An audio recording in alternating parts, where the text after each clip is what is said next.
Hey, quilt making friends, I've got a great tip for you all today that I think will greatly improve your accuracy, whether you want to or not. Are you ready? Let's get stitching. Well, welcome back everybody. My name is Rob Appell, the host here at So Well, coming to you from Stitchin Heaven right here on YouTube. Super blessed to have all of our subscribers out there. If you're not one of them, do so now. Hit the little button to be notified. And today we are going to dive right in. Hopefully we'll do a short video, but I'm pretty long-winded if it's your first time here. I want to talk about some real pressing matters, some things that are real important to us as quilt makers. Sewing and cutting and pressing all come together for the accuracy some of us might be after in our patchwork. Notice I have no examples on the wall today of accuracy because I'm not really all that concerned about it, but I always want my work to look its best when possible. So I've got a couple of different ways we're going to sew together seams today, and we're going to talk about how we press for success. And so as we're doing that, let's start before we even got to these pieces, and that really is, I like to have a couple of great tools. So first of all, I'm just reheating my iron. I do use this Panasonic iron. It's called the 360. It's a cordless iron. It's got a removable ironing water tank. I generally keep my steam setting at the medium temperature for steam. If it's too high, it seems to go through the water too quick. So anyways, having moisture available can be very beneficial for your pressing and or ironing, and yes, there is a difference.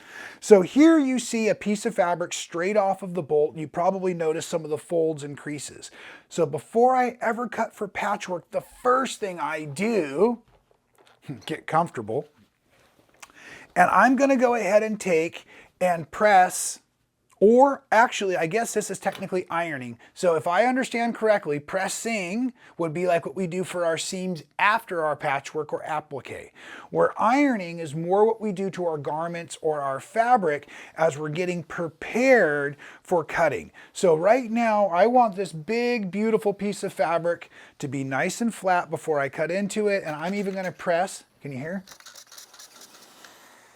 And allow a little steam out. Sometimes I'll use one of my really cool spray bottles of moisture and let moisture onto the fabric, trying to keep it as uniform as possible. And then again, pressing, ironing, getting all of the creases out. Here's a little hint you may not know. Your fabric has memory, so to allow your fabric to sit until it's cool will really help the creases stay out. And I should have pointed out the other tool that's hugely beneficial. I just picked this up about a year ago when I joined over at Stitchin Heaven, and that is the wool pressing mat. The wool pressing mat allows the heat to go through and kind of stay. So I want to give you a couple of pointers on your wool pressing mat. You don't want it on your cutting mat because the moisture will technically go all the way through the wool mat. And at one point I was playing with a really hot iron when I was experimenting, and do be careful folks, you don't want to lay, where it is, a really hot iron on this directly. Something had gotten out of control. So do be careful, but mostly protect your cutting surfaces because the moisture and the heat that traps in there really helps with the pressing process, but I don't want you to be using it directly on a cutting mat. Okay, those are the tools. These are the things that I strongly recommend we get. Now, let's talk about what happens as we get into some patchwork. We're just going to start with a very simple half square triangle. This is going to be two triangles stitched together on the bias. If you've never heard the term bias before, that's when the fabric's cut not straight a grain and it's going to shift more. It's gonna move more. And this is why the difference between pressing and ironing is important. Okay, so I just did a real simple 1/4 inch seam allowance there. As I come off of this, the first conversation we talk about often is, do we press to one side or do we press the seams open? So in a situation like this, if I was pressing to one side, I would hold my dark fabric in the air because I like to press to the dark. I would lay my light fabric, and I'm going to come in with a pressing fashion and then use the iron to come up against my threads. You can see how that's crisp.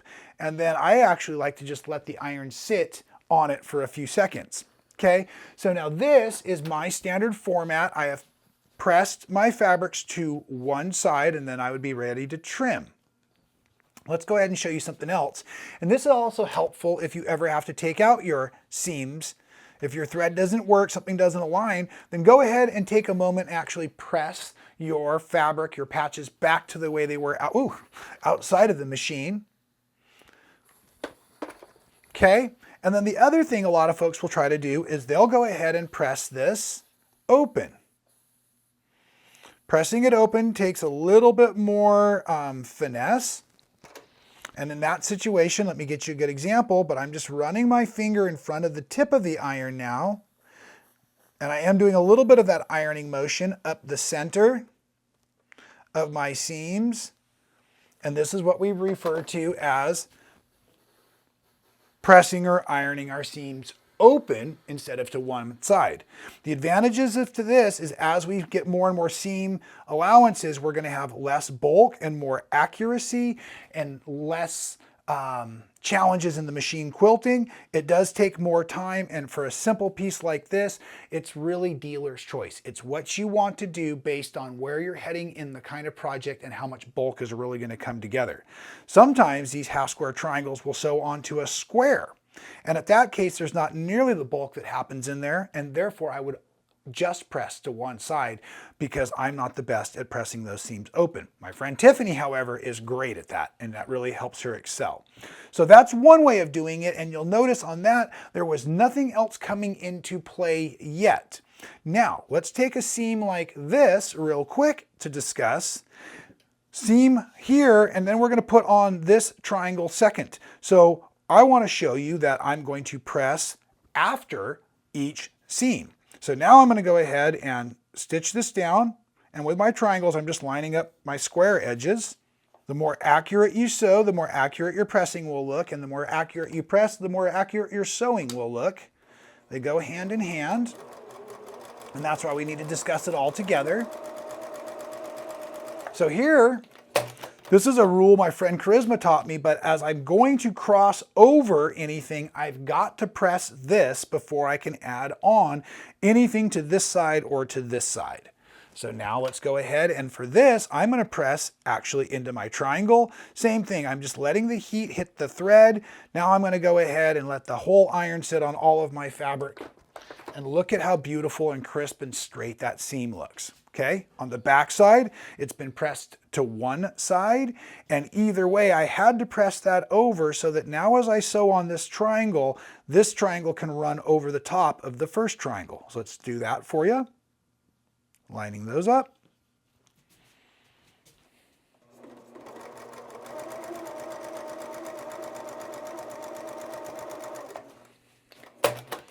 So what's the real point I'm making here? Anytime threads are going to cross, you must press open your first side, or press, whether it's open or to one side, before you press the second side.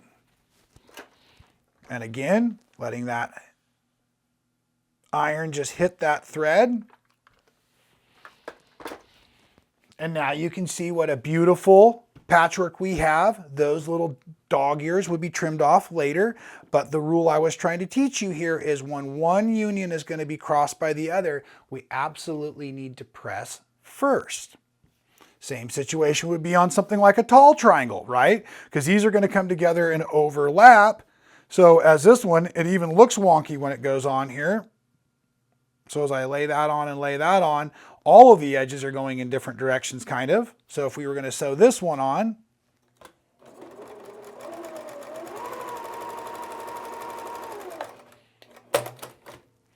again, I would have to press it. And usually when I'm doing triangles, I'm pressing away from the center triangle to the outside edges, the fill-in pieces. But that creates this overlap section that then has to be covered. So again, I pressed between seam allowances. And I remember when I was first getting into quilting, I used to do a lot of bulk strip sewing, where I would sew a lot of strips together. And I remember learning the difference between pressing after each strip I stitched together as well, and what a difference that made. So I really have learned, and I'd like to encourage all of you, is I press after every time I come off of the machine. It just really helps stabilize everything and increase the accuracy. And again, you can see how nice that little tip is going to look once trimmed off. Okay? Now, I want to talk about these 4 units together. We're going to sew on these 4 units, these 2 together, and then this one across the top. Oh, excuse me, these are going to go on like this to kind of form a center square and a square. So those triangles will cross the top, but I really want to talk about this piece. Maybe I had pressed my strip or ironed my strip, but sometimes things will happen like this. I would never want to patchwork with a piece of fabric that was not behaving. So again, I'm going to take a moment. I'm going to set the iron on top of that, let that press down. As a matter of fact, this one, I'm going to come over here, and just as a fun other trick, you can use your pressing as marking. So I'm going to press this one here in half, my square. You probably know where I'm going with this. And press this in half. So this piece, I simply put into its best behavior. But this piece, I'm hoping you can see, I've put an X across it, because with that X, I can now line up the tip of my triangle in the center of my square. Then I just line up my outside edge. And for these, watch how this works. I don't have to go to the iron after each side, because they're not going to come into contact with each other at first. So I'm going to sew on the first side. Then I can come over here, and the more I press, the more that crease is going to go away, so I really don't want to. I can align the tip, slide this over, and because none of this sewing is going to affect any of the sewing I did over here, I can now sew this piece right on before I go to the ironing station or the pressing station. So I know I just gave you some contradictory information saying that I always press after every time I get off the machine, but now I'm technically off the machine because I made both pieces, both seams necessary. Something like this, I like to kind of glide at first, the iron, to open up those or to move those seams out of the way. But now I'm just going to let the iron sit. Again, the wool mat helps so greatly with this, for just a few seconds on top of my block, and voila. Something like this. I do prefer to cut off my dog ears before I go ahead and lay on my next piece that would be coming in here. If I've lost that center marking, I could always just kind of fold and do what's called a finger press. And that finger press, I'm just kind of coming along here with my finger, creating just enough pressure that I can again see that line and allow myself to align the next piece of patchwork I'm working on. So that's how something like this would work. And now as I sew over, I'm actually going over several unions. And I pray that when I press this open, our edges line up nice.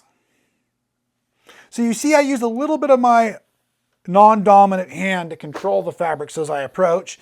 And if I had another triangle, I would have put that one on at the same time. But you can see now that that is, whoops, cutter's closed, is a really nice union. And again, I stitched these on independently, pressed them at one time, and then put this on where I crossed over those seams. I hope that makes sense.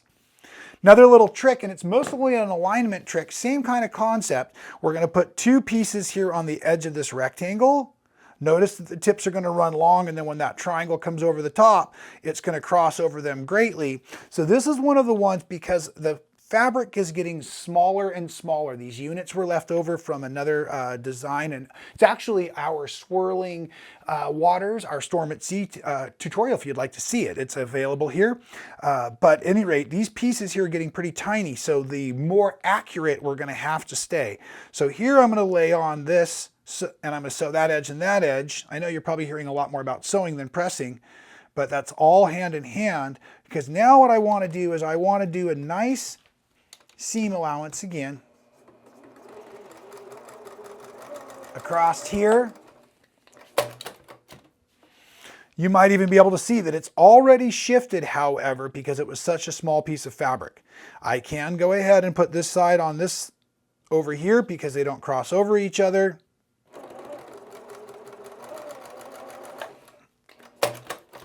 And then when I come to press it open, I'm going to fold over both corners, and on something so small like this, you can kind of see I've pre-helped my seams. I don't know if you saw me with my fingers pulling those seams open underneath like that or over to one side.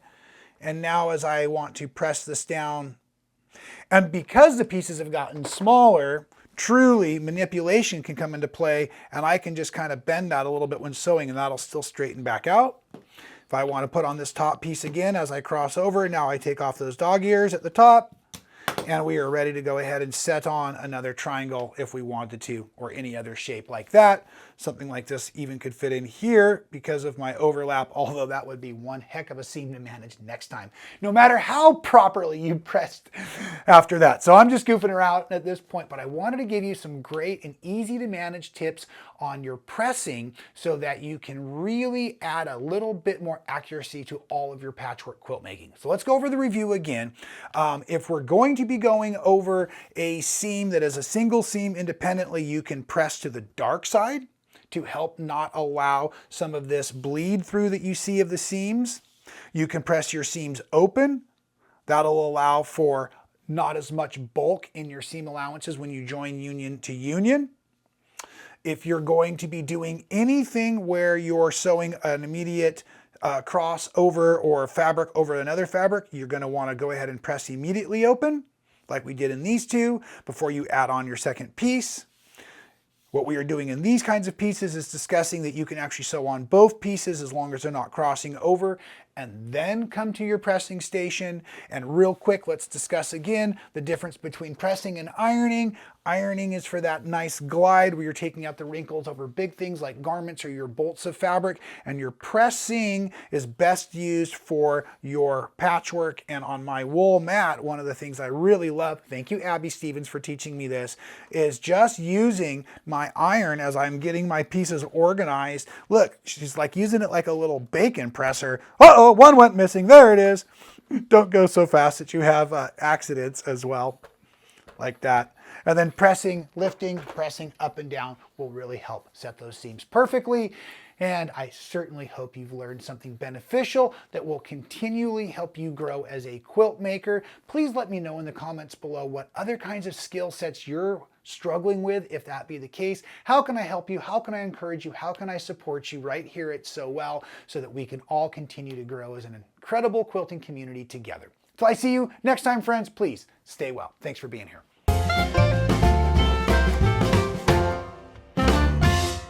Thank you so much for watching all the way to the end of the video. It really helps support our channel. If you haven't subscribed, do so now. Hit the little button to be notified every time we go live or do a new video for all of you. And here's one from the past I think you'll really enjoy.